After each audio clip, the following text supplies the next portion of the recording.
বলিউডৰ ছুপাৰষ্টাৰ অক্ষয় কুমাৰৰ বাবে 2022 চনটো ইমান এটা ভাল নগ'ল।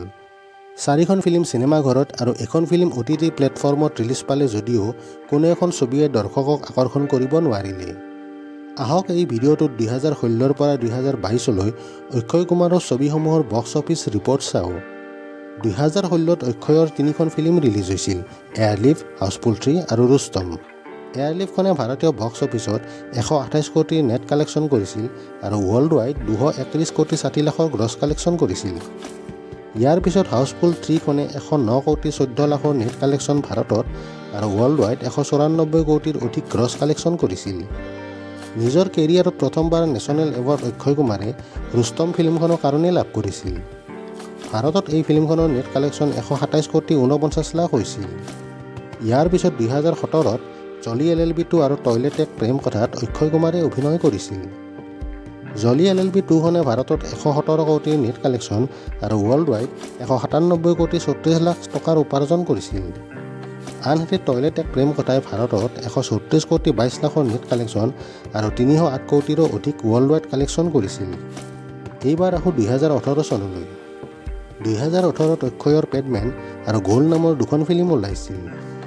ইয়াৰে পেডমেনখনে 81 কোটি 82 লাখৰ নেট কালেকশ্যন আৰু ৱৰ্ল্ড ৱাইড 191 কোটি 95 লাখ টকা সংগ্ৰহ কৰিবলৈ সক্ষম হৈছিল। আনহাতে গোল্ড ছবিখনে 104 কোটি 72 লাখ টকাৰ নেট কালেকশ্যন কৰিবলৈ সক্ষম হৈছিল আৰু 154 কোটি 48 লাখৰ ৱৰ্ল্ড ৱাইড গ্ৰছ কালেকশ্যন কৰিছিল। 2019ৰ বছৰটো অক্ষয়ৰ কেৰিয়াৰৰ আটাইতকৈ ভাল বছৰ আছিল। 4খনকৈ হিট ছুপাৰহিট ফিল্ম কৰা অক্ষয়ৰ প্ৰতিখন ছবিয়েই বেলেগ বেলেগ জনাৰৰ আছিল। এই ফিল্মকেইখন আছিল কেচৰি, মিছন মংগল, হাউচফুল 4 আৰু গুড নিউজ। কেচৰিখনে 154 কোটি 41 লাখৰ নেট কালেকশ্যন আৰু 207 কোটিৰ অধিক ৱৰ্ল্ড ৱাইড গ্ৰছ কালেকশ্যন কৰিছিল। মিছন মংগলখনে 202 কোটি 98 লাখৰ নেট কালেকশ্যন আৰু 290 কোটি 59 লাখৰ ৱৰ্ল্ড ৱাইড গ্ৰছ কালেকশ্যন কৰিছিল। ইয়াৰ পিছত হাউচফুল 4খনে 194 কোটি 60 লাখৰ নেট কালেকশ্যন আৰু 280 কোটি 27 লাখৰ ৱৰ্ল্ড ৱাইড গ্ৰছ কালেকশ্যন কৰাৰ বিপৰীতে গুড নিউজখনে 205 কোটি 14 লাখৰ নেট কালেকশ্যন আৰু 318 কোটি 57 লাখৰ ৱৰ্ল্ড ৱাইড গ্ৰছ কালেকশ্যন কৰিবলৈ সক্ষম হৈছিল। 2020ত যিহেতু কৰোনা মহামাৰী আছিল, তাৰ কাৰণে চিনেমাঘৰবিলাক বন্ধ হৈ পৰিছিল।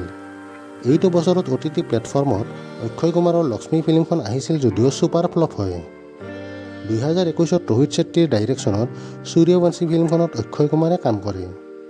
ভাৰতত ফিল্মখনে 196 কোটি নেট কালেকশ্যন আৰু 294 কোটি 91 লাখ টকাৰ ৱৰ্ল্ড ৱাইড কালেকশ্যন কৰে।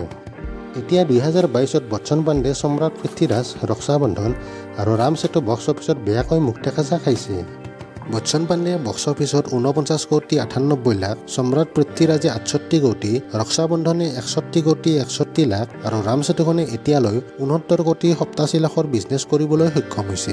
এটা বছৰতে 4-5খন ফিল্ম কৰাৰ কাৰণে অক্ষয়ৰ এনেকুৱা হ'ব বুলি বহুতে ক'ব খোজে। সেয়ে ভাল স্ক্ৰিপ্ট নিৰ্বাচন কৰি এখন দুখন ফিল্ম যদি বছৰত কৰে, হয়তো অক্ষয়ৰ কেৰিয়াৰ গ্ৰাফ পুনৰ ওপৰলৈ উঠিব। ফ্ৰেণ্ডছ, এই ভিডিঅ'টো যদি আপোনালোকে ভাল পাইছে লাইক আৰু কমেণ্ট কৰিব। আকৌ লগ পাম আন এটি ভিডিঅ'ত।